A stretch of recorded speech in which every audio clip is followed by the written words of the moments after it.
ನಮಸ್ತೆ, welcome to ಇನ್ ಕನ್ನಡ. ನಾನು ಕೀರ್ತಿ ಚೇತನ್. ಇವತ್ತಿನ ವಿಡಿಯೋದಲ್ಲಿ ನಾನು ಸೇವಂತಿಗೆ ಗಿಡನ ಕಟ್ಟಿಂಗ್ಸಲ್ಲಿ ಹೇಗೆ ಬೆಳಿಬೇಕು ಅಂತ ಹೇಳಿ ತೋರಿಸ್ಕೊಡ್ತೀನಿ.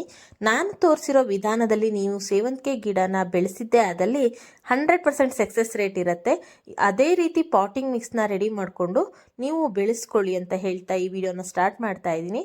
ಇದು ಒಂದು ಬೊಕ್ಕೆನಲ್ಲಿ ಬಂದಿದ್ದಂತಹ ಸೇವಂತಿಗೆ ಗಿಡಗಳು ತುಂಬ ಎಳೆದಿದೆ.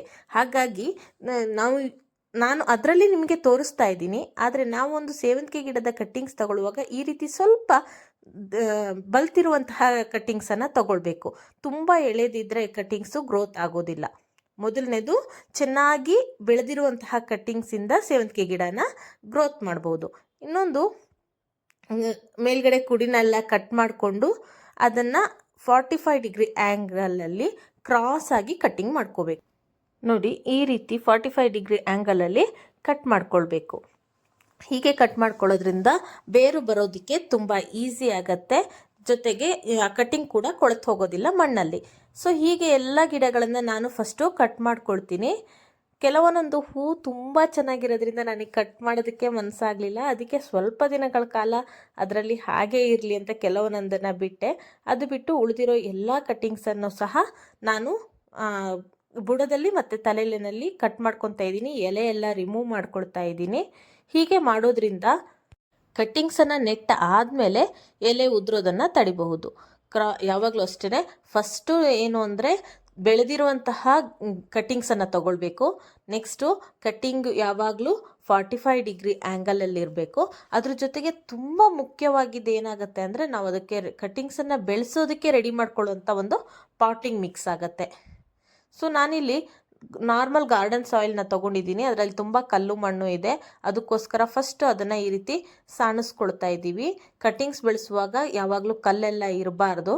ಜೊತೆಗೆ ನಾನಿಲ್ಲೊಂದು ಸಣ್ಣ ಒಂದು ಪಾಟಿಂಗ್ ಸಾಯಿಲ್ನ ರೆಡಿ ಮಾಡ್ಕೊಳ್ತೀನಿ. ಇದು ನಮ್ಮ ಕಟ್ಟಿಂಗ್ ಬೆಳೆಸೋದಕ್ಕೆ ತುಂಬ ಹೆಲ್ಪ್ ಮಾಡುತ್ತೆ. ಒಂದು ರೇಷಿಯೋನಲ್ಲಿ ಹೇಳಬೇಕು ಅಂತ ಅಂದರೆ 70% ನಾವು ಗಾರ್ಡನ್ ಸಾಯಿಲನ್ನು ತೊಗೊಂಡ್ರೆ ಇನ್ನು 30% ಕೋಕೋಪೀಟನ್ನು ತಗೋಬೇಕು. ಎಸ್, ಕಟ್ಟಿಂಗ್ಸನ್ನು ಬೆಳೆಸೋದಕ್ಕೆ ತುಂಬ ಹೆಲ್ಪ್ ಮಾಡುತ್ತೆ ಕೋಕೋಪೀಟ್. ಯಾಕಂದರೆ ನಮಗೆ ಮೇಯ್ನಾಗಿ ರೂಟ್ ಗ್ರೋತ್ ಆಗಬೇಕು ಅಂತ ಅಂದರೆ ಕೋಕೋಪೀಟ್ ಇದ್ದರೆ ಗಾಳಿ ಸರಾಗವಾಗಿ ಆಡತ್ತೆ. ಗಾಳಿ ಚೆನ್ನಾಗಿ ಆಡಿದಷ್ಟು ಬೇಗ ಗಿಡಗಳ ಕಟ್ಟಿಂಗ್ಸಲ್ಲಿ ಬೇರು ಬರುತ್ತೆ. ಹಾಗಾಗಿ ದಾಸವಾಳ, ಸೇವಂತಿಗೆ, ರೋಸ್ ಯಾವುದಾದ್ರೂ ಅಡ್ಡಿಲ್ಲ.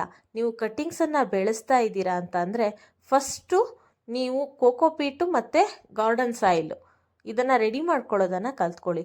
ಪಾಟಿಂಗ್ ಮಿಕ್ಸ್ ಚೆನ್ನಾಗಿದ್ದರೆ ಖಂಡಿತ ಕಟ್ಟಿಂಗ್ಸು ಗ್ರೋತ್ ಆಗುತ್ತೆ. ನಾನು ಆಗಲೇ ಹೇಳಿದಾಗೆ ಕೆಲವೊಂದೊಂದು ಹೂ ತುಂಬ ಇಷ್ಟ ಆಯಿತು, ಕಟ್ ಮಾಡೋದಕ್ಕೆ ಮನಸ್ಸಾಗಲಿಲ್ಲ. ಅದಕ್ಕೆ ಅದು ಬಾಡಿ ಹೋಗಲಿ ತನಕ ಹಾಗೇ ಇರಲಿ ಅಂತ ಕಟ್ಟಿಂಗ್ಸಲ್ಲಿ ಹಾಗೇ ಇಟ್ಟೆ. ನೆಕ್ಸ್ಟ್ ಅದನ್ನು ಕಟ್ ಮಾಡಿ ತೆಗೆದ್ರಾಯಿತು ಅಂತ ಹೇಳಿ. ಆ ಒಂದು ಬೊಕ್ಕೆನಲ್ಲಿ ಇದ್ದಿದ್ದರಿಂದ ತುಂಬ ಕಟ್ಟಿಂಗ್ಸ್ ಇತ್ತು. ಅದೆಲ್ಲದೂ ಒಂದೊಂದು ಪಾಟ್ಗೆ ಹಾಕೋಕ್ಕಾಗೋದಿಲ್ಲ. ಅದಕ್ಕೋಸ್ಕರ ಎಲ್ಲದನ್ನು ಒಂದು ದೊಡ್ಡ ಟಬ್ಗೆನೇ ನಾವು ಹಾಕಿ ನಟ್ಟಿದ್ದೀವಿ. ಕಟ್ಟಿಂಗ್ಸ್ನ ನಟ್ಟಾದಮೇಲೆ ನೀರನ್ನು ಕೊಡಬೇಕು. ನಾನಿಲ್ಲಿ ಮತ್ತೆ ರಿಪೀಟ್ ಮಾಡ್ತೀನಿ. ಮೊದಲನೇದು, ಚೆನ್ನಾಗಿ ಬೆಳೆದಿರುವಂತಹ ಕಟ್ಟಿಂಗನ್ನು ತಗೊಳ್ಬೇಕು. ಎರಡನೇದು, 45 ಡಿಗ್ರಿ ಆ್ಯಂಗಲಲ್ಲಿ ಕಟ್ ಮಾಡ್ಕೊಳ್ಬೇಕು. ಮೂರನೇದು, ಪಾಟಿಂಗ್ ಮಿಕ್ಸನ್ನು ರೆಡಿ ಮಾಡ್ಕೊಳ್ಬೇಕು, ಕೋಕೋಪೀಟ್ ಮತ್ತು ಮಣ್ಣನ್ನು ಹಾಕಿ. ಆಮೇಲೆ ಅದಕ್ಕೆ ಪೂರ್ತಿ ಗಿಡಗಳನ್ನು ನಟ್ಟಾದಮೇಲೆ ನೀರನ್ನು ಹಾಕಬೇಕು. ನೆಕ್ಸ್ಟ್ ಆದರೂ ಅಷ್ಟೇ, ಮಣ್ಣು ಫುಲ್ ಡ್ರೈ ಆದಮೇಲೆ ಸ್ವಲ್ಪ ನೀರನ್ನು ಸಹ ಹಾಕಿ ಅದಾದಮೇಲೆ ಅದನ್ನು ನೆರಳಿನಲ್ಲಿ ಇಡಬೇಕು. ಬೆಳಕು ಬೀಳಲಿ, ಆದರೆ ಬಿಸಿಲು ಬೀಳಬಾರ್ದು. ಆ ಥರದ ಒಂದು ನೆರಳಿನ ಜಾಗದಲ್ಲಿ ಇಡ್ತಾ ಇದ್ದೀನಿ. ಒಂದು ವಾರದ ನಂತರ ಇದರ ಅಪ್ಡೇಟನ್ನು ನಾನು ನಿಮಗೆ ತೋರಿಸ್ತೀನಿ. ನೋಡಿ, ಒಂದು ವಾರದ ನಂತರ ಇದರಲ್ಲಿ ಹೇಗೆ ಸಣ್ಣ ಚಿಗುರು ಬಂದಿದೆ ಅಂತ ಹೇಳಿ. ನಾನು ಎಳೆದಿರುವಂತಹ ಕಟ್ಟಿಂಗನ್ನು ಕೂಡ ನೆಟ್ಟಿದ್ದೀನಿ, ಬೆಳೆದಿದ್ದನ್ನು ಕೂಡ ನೆಟ್ಟಿದ್ದೀನಿ. ಇದೇ ಥರ ಎಲ್ಲದರಲ್ಲೂ ಚಿಗುರು ಬರ್ತಾ ಇದೆ. ಇನ್ನು 1 ವೀಕ್ ಹೋಗಬೇಕು, ಆವಾಗ ಚೆನ್ನಾಗಿ ಇನ್ನೂ ಚಿಗುರು ಬಂದಿರುತ್ತೆ. ಎಲ್ಲ ಕಡ್ಡಿಗಳು ಆಲ್ಮೋಸ್ಟ್ 95% ಎಲ್ಲ ಕಡ್ಡಿಗಳು ಕೂಡ ಗ್ರೀನಾಗೇ ಇದೆ. ನೋಡಿ, ಎಲ್ಲದರಲ್ಲೂ ಇವಾಗ ಚಿಗುರು ಬರ್ತಾ ಇದೆ. ಇದು ನೋಡಿ, ನಾನು ಈ ಮುಂಚೆ ಕಟ್ಟಿಂಗ್ಸಲ್ಲಿ ಬೆಳೆಸಿ ಚಿಕ್ಕ ಕಟ್ಟಿಂಗಲ್ಲಿ ಬೆಳೆದಿದ್ದಂಥ ಸೇವಂತಿಗೆ ಗಿಡಗಳು ಎಷ್ಟು ಹೆಲ್ದಿಯಾಗಿ ಎಷ್ಟು ಚೆನ್ನಾಗಿ ಬಂದಿದೆ ಅಂತ ಹೇಳಿ.